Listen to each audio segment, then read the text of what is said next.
My mother died about 9 years ago. It would have been, she was a religious believer, hoping to see her husband in the afterlife and so forth. It would have been nasty, discourteous of me as an atheist to start trying to persuade her that she was living a myth. Is there a lot of nonsense and anti-gay sentiment and so on in religion at the moment? Yes, there is. Religion is, always has been and forever will be the foe of progress, the enemy of education. Is it daft to live your life according to a book, as Peter was saying? Well, yes, I think it is. I'm in the enjoyable position of disagreeing with all three speakers so far this evening to some extent, though actually I probably agree more with Peter Cave than with anybody else who's spoken. I'm obliged to him for turning up as Willy Wonka. I had many roles in life. If I'd known, I would have turned up as some villainous character from some other work of fiction. We've had quite a lot of quotation here this evening. And it struck me, as it often does on these occasions, that there is a very fine novel by Peter de Vries called Slouching Towards Kalamazoo, in which the town atheist and the main Presbyterian pastor of a Midwestern American city clash in a huge and passionate debate before the townspeople and end up converting each other to each other's positions, which causes more problems for the Presbyterian pastor than it does for the town atheist, though he does have various responsibilities placed upon him afterwards. I also was struck by the long quotation that we just had from Ingersoll, which reminded me again that in Sinclair Lewis's great book, Elmer Gantry, about a fraudulent American preacher, that preacher begins his career of fraud by actually slightly amending a passage from Ingersoll and using it to preach before the elders of his church, thus convincing them that he is in fact rather a fine preacher. Ingersoll certainly knew how to write, but the point has not really been addressed here this evening, and I find it increasingly frustrating that the militant atheists whom one hears and sees all the time, and of whom my late brother was a strong representative, never seem to be present when I come to these debates. I'm always confronted by these terribly reasonable people who give way on almost all the major points of the argument, and I'm afraid I have to be a bit harsh about this. What Peter Cave said, although he's come here to support a motion saying the world will be better off without religion, he said something absolutely fascinating, that when his mother was dying, he was not prepared to have an argument with her about this subject. I don't blame him. I think he would have been very wrong to do so. But if he really believed the proposition which he's come here to support, it would seem to me to be very important for him to have had that argument. And I do think that there is a certain milk and water feebleness about the atheists available to us this evening. They don't actually want to come out in the open about what they really mean. Now, I have a very, very simple set of contradictions here to put before you in my brief appearance at the beginning here, which, again, compel me to be slightly personal, because you'll all, most of you anyway, will know about my brother's role in promoting the anti-God movement and the four horsemen of the atheist apocalypse in the United States and around the world, and in writing books virulently attacking God.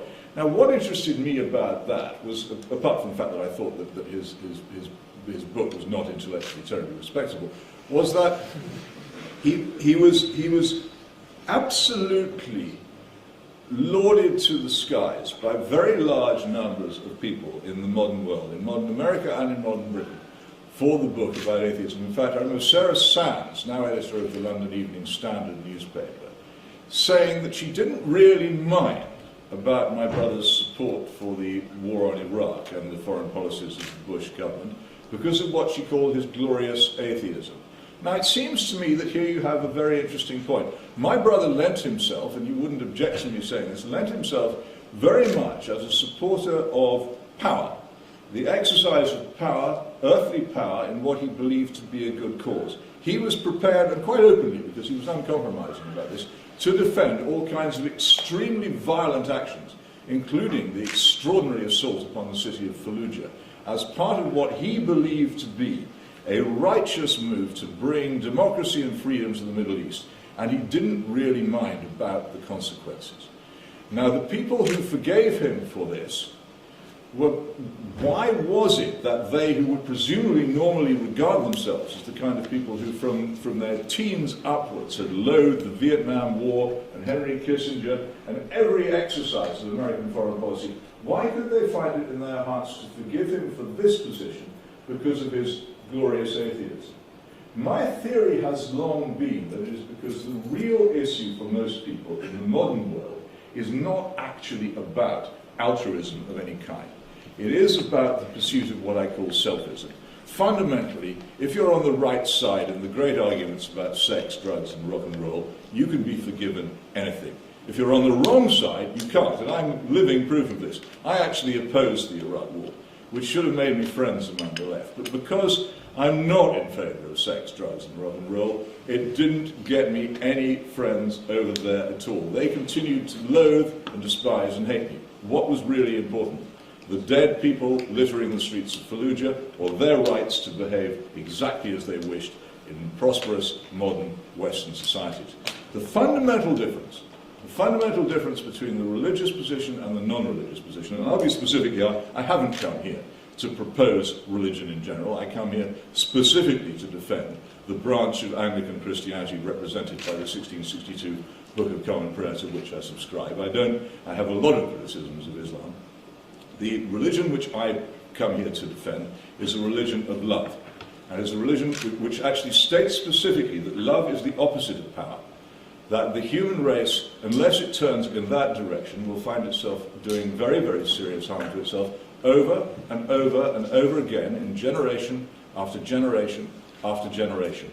What is actually fundamental to it is indeed written down in an ancient book. It is called the Sermon on the Mount, and if you haven't read it, you should, because it sets out things which all of us should be disturbed by in every day that we live on this earth. And it is the opposite of the belief that through earthly power, through our own individual endeavours, we can achieve some kind of contentment or utopia on this planet. It's important for that reason. Without it, we wouldn't just be missing the great cathedrals and the works of Johann Sebastian Bach.